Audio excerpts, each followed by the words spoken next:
Chapter 11. The people complain to Moses. Soon the people began to complain about their hardship, and the Lord heard everything they said. Then the Lord's anger blazed against them, and he sent a fire to rage among them, and he destroyed some of the people in the outskirts of the camp. Then the people screamed to Moses for help, and when he prayed to the Lord, the fire stopped. After that, the area was known as Taberah, which means the place of burning, because fire from the Lord had burned among them there.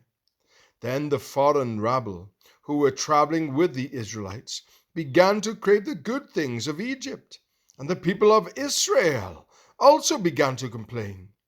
"Oh, for some meat!" they exclaimed.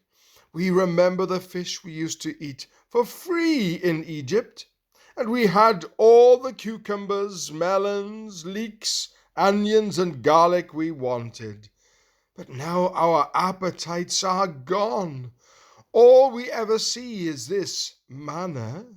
The manna looked like small coriander seeds, and it was pale yellow like gum resin. The people would go out and gather it from the ground. They made flour by grinding it with hand mills or pounding it in mortars.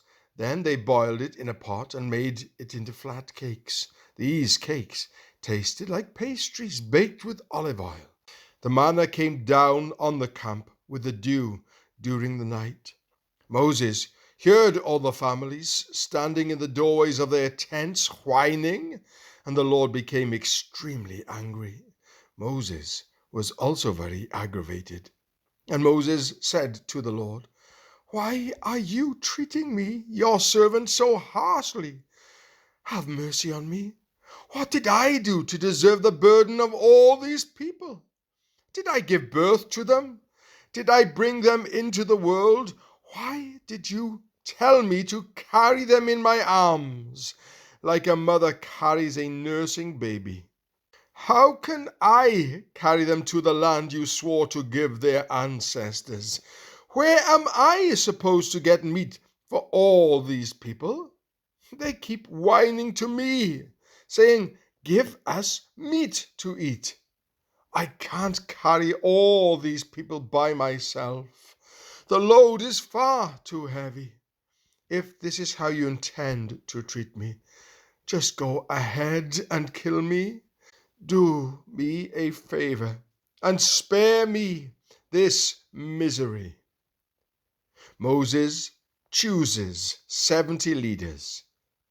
Then the Lord said to Moses, "Gather before me 70 men who are recognized as elders and leaders of Israel.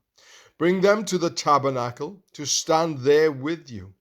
I will come down and talk to you there. I will take some of the Spirit that is upon you, and I will put the Spirit upon them also. They will bear the burden of the people along with you, so you will not have to carry it alone. And say to the people, 'Purify yourselves, for tomorrow you will have meat to eat.' You were whining, and the Lord heard you when you cried, 'Oh, for some meat! We were better off in Egypt.' Now the Lord will give you meat, and you will have to eat it. And it won't be just for a day or two, or for 5 or 10 or even 20. You will eat it for a whole month until you gag and are sick of it. For you have rejected the Lord, who is here among you, and you have whined to him, saying, 'Why did we ever leave Egypt?' But Moses responded to the Lord, 'There are 600,000 foot soldiers here with me, and yet you say, I will give them meat for a whole month.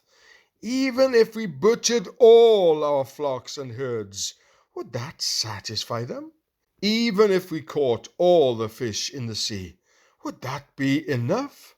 Then the Lord said to Moses, 'Has my arm lost its power? Now you will see whether or not my word comes true.' So Moses went out and reported the Lord's words to the people. He gathered the 70 elders and stationed them around the tabernacle. And the Lord came down in the cloud and spoke to Moses. Then he gave the 70 elders the same spirit that was upon Moses. And when the Spirit rested upon them, they prophesied. But this never happened again. 2 men, Eldad and Medad, had stayed behind in the camp. They were listed among the elders, but they had not gone out to the tabernacle. Yet the Spirit rested upon them as well. So they prophesied there in the camp. A young man ran and reported to Moses, Eldad and Medad are prophesying in the camp. Joshua, son of Nun, who had been Moses' assistant since his youth, protested, Moses, my master, make them stop. But Moses replied, Are you jealous for my sake? I wish that all the Lord's people were prophets, and that the Lord would put his Spirit upon them all. Then Moses returned to the camp with the elders of Israel. The Lord sends quail. Now the Lord sent a wind that brought quail from the sea, and let them fall all around the camp. For miles in every direction there were quail flying about 3 feet above the ground. So the people went out and caught quail all that day and throughout the night, and all the next day too. No one gathered less than 50 bushels. They spread the quail all around the camp to dry.